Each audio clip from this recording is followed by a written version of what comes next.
তারুণ্যের উৎসব 2025 উপলক্ষে বিজয়ের উল্লাসে তারুণ্যের উচ্ছ্বাসে শীর্ষক আলোচনা ও মতবিনিময় সভার আয়োজন করে নারায়ণগঞ্জ জেলা তথ্য অফিস। মঙ্গলবার নারায়ণগঞ্জ জেলা প্রশাসকের সম্মেলন কক্ষে অনুষ্ঠিত সভায় প্রধান অতিথি ছিলেন মোহাম্মদ জাহিদুল ইসলাম মিয়া, জেলা প্রশাসক নারায়ণগঞ্জ।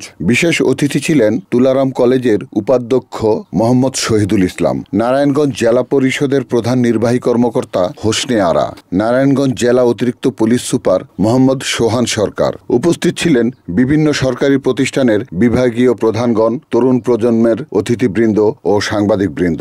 সভা পরিচালনা করেন সাকিব আল রাব্বি, অতিরিক্ত জেলা প্রশাসক সার্বিক। স্বাগত বক্তব্য প্রদান করেন নারায়ণগঞ্জ জেলা তথ্য অফিসার মোহাম্মদ কামরুজ্জামান। তারুণ্যের উৎসব 2025 উপলক্ষে বিজয়ের উল্লাসে তারুণ্যের উচ্ছ্বাসে শীর্ষক আলোচনা সভার মাননীয় প্রধান অতিথি জনাব মোহাম্মদ জাহিদুল ইসলাম, জেলা প্রশাসক নারায়ণগঞ্জ, আমাদের মাঝে আরো উপস্থিত আছেন আজকের অনুষ্ঠানের সম্মানিত সভাপতি অতিরিক্ত জেলা প্রশাসক সাবিক মহোদয়। আমাদের মাঝে আজ আরো অতিথি হিসেবে উপস্থিত আছেন সরকারি তুলারাম কলেজের সম্মানিত উপাধ্যক্ষ মহোদয়, জেলা পরিষদের সম্মানিত প্রধান নির্বাহী কর্মকর্তা মহোদয়, অতিরিক্ত পুলিশ সুপার মহোদয়, এছাড়া অন্যান্য বিভাগীয় কর্মকর্তা বৃন্দ, উপস্থিত সুধী, আজকের আমাদের তরুণ সমাজের প্রতিনিধিগণ, ইলেকট্রনিক এবং প্রিন্ট মিডিয়ার সম্মানিত সদস্যগণ, সকলকে আসসালামু আলাইকুম। বক্তব্যের শুরুতেই সকলকে জেলা তথ্য অফিসের পক্ষ থেকে স্বাগত জানাচ্ছি। আমরা জানি সেই 5 অগাস্টের কথা, একটি পতিত সরকার, ফ্যাসিস্ট সরকার বিদায় নিল। তারপর 8ই আগস্ট একটি নতুন সরকার শপথ নিল। তাদের কাছে বেশ কয়েকটি চ্যালেঞ্জ ছিল। এই চ্যালেঞ্জ মোকাবেলায় বেশ কয়েকটি সংস্কার কমিশন গঠন করেছেন। এর মূল লক্ষ্য উদ্দেশ্য ছিল আমাদের কয়েকটি, সেটা হচ্ছে অন্তর্ভুক্তিমূলক এবং গণতান্ত্রিক সরকার প্রতিষ্ঠা, ফেসিবাদী শাসন ব্যবস্থার বিলোপ, আইনের শাসন প্রতিষ্ঠা, রাষ্ট্রের সকল প্রতিষ্ঠানকে শক্তিশালীকরণ এবং সক্রিয়করণ। মোটা দাগে যদি আমরা একটু বুঝি, এই বিষয়গুলো ছিল। এখন এর পরবর্তীতে কনসিকুয়েন্স আপনারা সবাই জানেন, বোঝেন। আমরা তরুণ প্রজন্ম যে আছেন, আমরা আশা করছি ওরাই আমাদের দেশকে একটি সুন্দর দেশ, সুন্দর বাংলাদেশ বা আগামী সুন্দর একটি বাংলাদেশ তারা উপহার দেবে। তাদের নেতৃত্বে হবে আমাদের এই বাংলাদেশ। আমন্ত্রিত অতিথিগণ আলোচনা ও মত বিনিময় সভায় তাদের বক্তব্য উপস্থাপন করেন। আমরা আমাদের শহরের সবচেয়ে বড় আমাদের ট্রমা কিংবা আমাদের আতঙ্কের বিষয় হচ্ছে নারায়ণগঞ্জের কিশোর গ্যাং। তরুণদের জন্য, কিশোরদের জন্য যখন কোনো পাঠাগার থাকবে না, যখন কোনো খেলার মাঠ থাকবে না, সাঁতার কাটার জন্য কোনো ধরনের পুকুর থাকবে না, কিন্তু তার রাস্তার মোড়ে হচ্ছে মাদক থাকবে, তার হাতে অস্ত্র ধরিয়ে দেওয়ার মতো এলাকার বড় ভাই থাকবে, তার জন্য অর্থ থাকবে, তাহলে আসলে কিশোরদেরকে কিশোর গ্যাং বলা তো উচিত না, বরং শহরটাকেই গ্যাং বলা উচিত। ফলে সেই জায়গা থেকে কিশোর গ্যাংয়ে রূপান্তরিত যেন আমাদের কিশোরেরা না হয়, আমরা না হই, সেই জায়গায় আসলে মনোযোগী হওয়া উচিত এবং কিশোরের উপযোগী করে আসলে শহরটাকে গড়ে তোলা উচিত।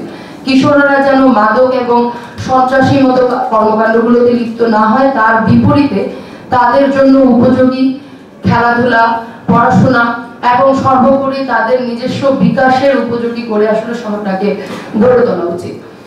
বর্তমান সময়ে নারায়ণগঞ্জের বিভিন্ন শিক্ষা প্রতিষ্ঠানগুলো একটি ব্যবসায়িক প্রতিষ্ঠান নামক হয়ে গেছে, যেখানে টিউশনি নামে শব্দের মাধ্যমে শিক্ষকরা স্কুল কলেজে পড়াশোনাটাই বন্ধ করে দিয়েছে। এটির দিকে প্রশাসনের একটি তীব্র নজর দেওয়া উচিত আমি মনে করি।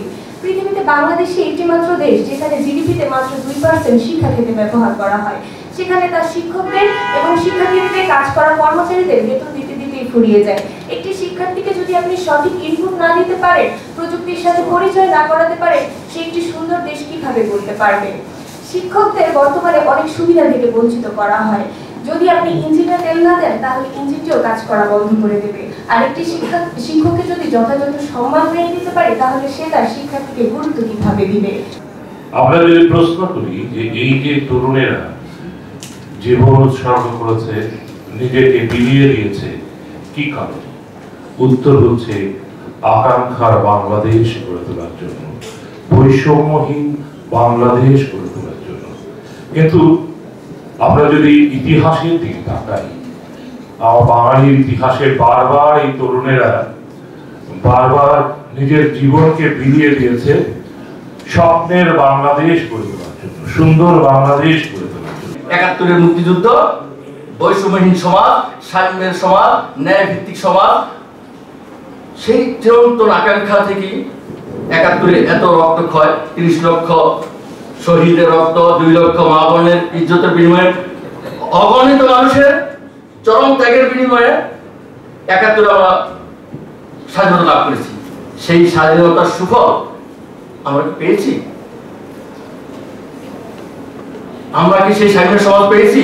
৫৩ বছরে আমরা কি নিজেদের দ্বারা শোষিত হইনি? আমরা কি নিজেদের দ্বারা বৈষম্যের শিকার হইনি?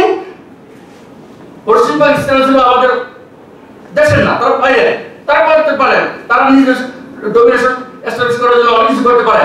কেন আমার ভাই, আমার বাবা, আমার অর্থাৎ আমাদের মুরব্বীরা যারা নাকি রাজনীতি করে গেছে ৫৩ বছর এই দেশকে কেন বৈষম্য মুক্ত করতে পারেন নাই?